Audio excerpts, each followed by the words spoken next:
ಇನ್ನು ಈ ಬಾರಿಯ ಮೇಲ್ಮನೆ ಚುನಾವಣೆ ಅಂದರೆ ವಿಧಾನ ಪರಿಷತ್ ಚುನಾವಣೆ ತೀವ್ರ ಕುತೂಹಲವನ್ನು ಮೂಡಿಸಿದೆ. ಯಾಕೆ ಅಂತಂದರೆ ಈ ಬಾರಿ ಚುನಾವಣೆಯಲ್ಲಿ ಕುದುರೆ ವ್ಯಾಪಾರ ನಡೆಯುತ್ತಾ ಅಂತಕ್ಕಂಥ ಪ್ರಶ್ನೆ.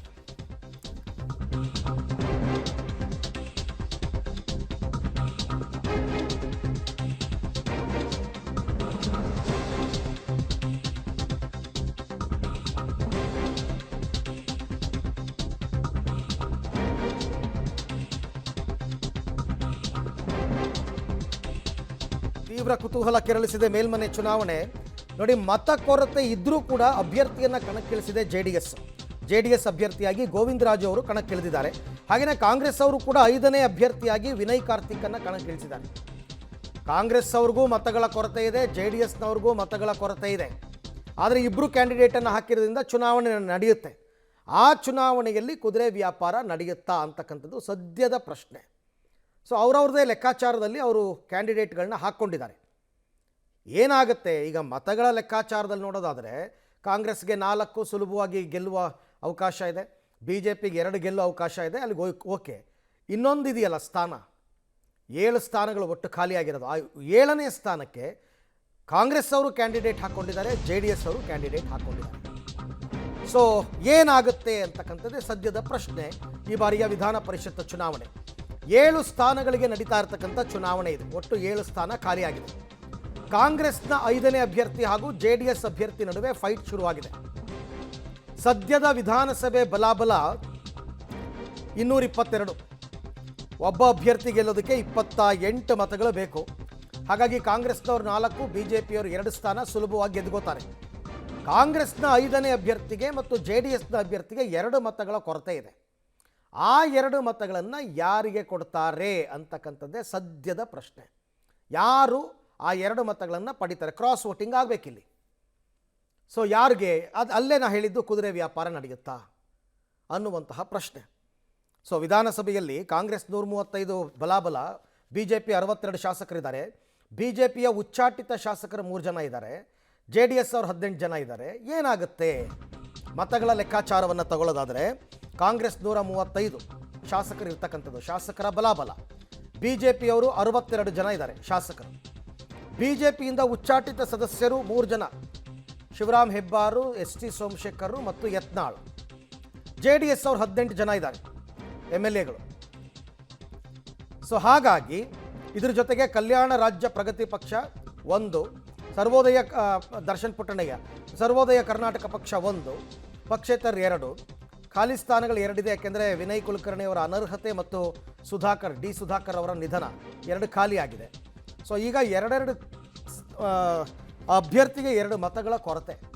JDS ಅವ್ರು ಗೆಲ್ಲಬೇಕು ಅಂದರೆ ಎಕ್ಸ್ಟ್ರಾ 2 ಬೀಳಬೇಕು, ಅಥವಾ ಕಾಂಗ್ರೆಸ್ ಅವ್ರು ಗೆಲ್ಲಬೇಕು ಅಂದರೂ ಎಕ್ಸ್ಟ್ರಾ 2 ಬೀಳಬೇಕು.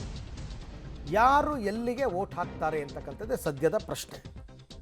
ಸೊ ಈಗ JDS ಅವ್ರದ್ದು ಏನೋ ಒಂದು ಲೆಕ್ಕಾಚಾರ ಇದೆ, ಅದಕ್ಕೋಸ್ಕರನೇ ಅವರು ಕ್ಯಾಂಡಿಡೇಟನ್ನು ಹಾಕ್ಕೊಂಡಿರೋದು JDS ಅಭ್ಯರ್ಥಿಯಾಗಿ ಗೋವಿಂದರಾಜುನ. ಕಾಂಗ್ರೆಸ್ ಅವರೇನು ಸುಮ್ಮನೆ ಇಲ್ಲ, ಅವರು ಕೂಡ ವಿನಯ್ ಕಾರ್ತಿಕನ್ನು ಕಣಕ್ಕಿಳಿಸಿದ್ದಾರೆ. ಈ ಬಗ್ಗೆ ಮತ್ತಷ್ಟು ಮಾಹಿತಿ ನನ್ನ ಕೊಲ್ಲಿಗ ಶ್ರೀನಿವಾಸ್ ಅವರಿಂದ ಪಡ್ಕೊಳ್ಳೋಣ. ಶ್ರೀನಿವಾಸ, JDS ಅಭ್ಯರ್ಥಿ ಅಥವಾ ಕಾಂಗ್ರೆಸ್ನ 5ನೇ ಅಭ್ಯರ್ಥಿ ಗೆಲ್ಲಬೇಕು ಅಂದರೆ 2 ಮತಗಳ ಕೊರತೆ ಇದೆ. ಸೊ 2 ಪಕ್ಷಗಳ ಲೆಕ್ಕಾಚಾರ ಏನಿವಾಗ ಅಂತ? ಅರವಿಂದ್, ಸಹಜವಾಗಿ 7 ಸ್ಥಾನಗಳಲ್ಲಿ 4 ಸ್ಥಾನ ಕಾಂಗ್ರೆಸ್ಗೆ, 2 ಸ್ಥಾನ BJPಗೆ ಸಿಗುತ್ತೆ ಅವರ ಶಾಸಕರ ಬಲದ ಮೇಲೆ. ಇರುವಂಥದ್ದು 7ನೇ ಸ್ಥಾನಕ್ಕೆ, ಅಂದರೆ 7ನೇ ಸ್ಥಾನಕ್ಕೆ ಬೇಕಾಗಿರುವಂಥದ್ದು ಕಾಂಗ್ರೆಸ್ ಮತ್ತು JDSನ ಅಭ್ಯರ್ಥಿಗೆ 2 ಮತಗಳ ಕೊರತೆ ಇದೆ. ಯಾಕೆಂತಂದರೆ JDSನ 18 ಮತ್ತು BJPಯಿಂದ 6 ಸಿಗುತ್ತೆ ಅನ್ನುವಂಥ ಲೆಕ್ಕಾಚಾರವನ್ನು ಹಾಕ್ಕೊಂಡಿದ್ದಾರೆ.